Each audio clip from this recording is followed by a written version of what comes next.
Hi, my name is Franny Choi. I'm a poet and a writer and a professor of creative writing here in Northampton, Massachusetts.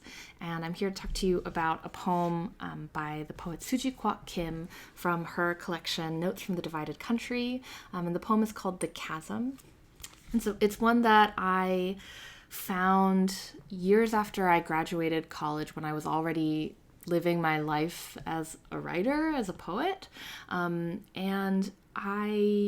It made me realize, how long it took for me to find a poem, a collection of poems by an Asian American writer, and specifically by a Korean American writer.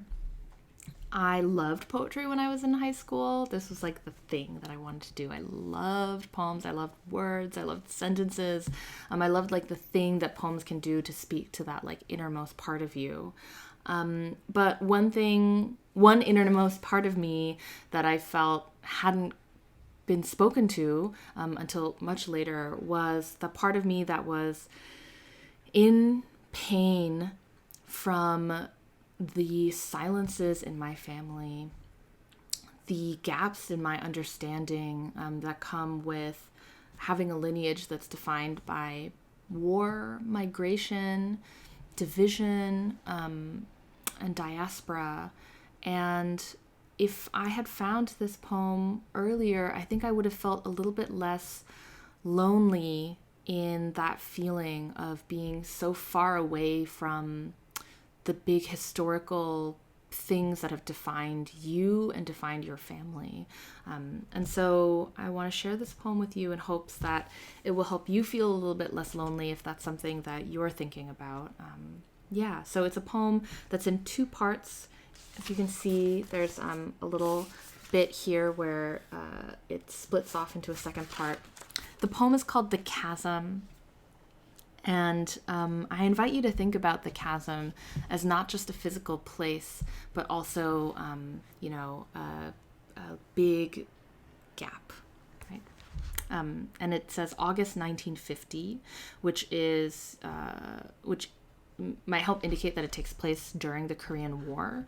And for that reason, there are a few images of violence, more than a few violent images. So just a heads up. The Chasm. August 1950, by Suji Kwock Kim. In the dream, vultures circle above my mother's cousin. I, the gash blown in his belly by Soviet T-34 tanks or U.S. rocket launchers shooting at each other blind across the Nakdong River. A million refugees caught in the crossfire, crossing far as the eye can see. Vultures smell the kill.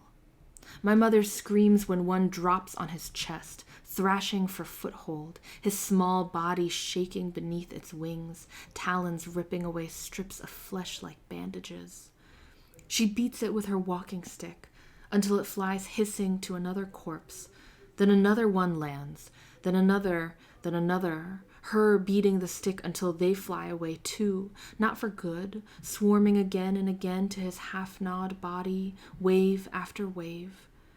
Her mother shouts at her to leave him, digs her nails into her arm and drags her on.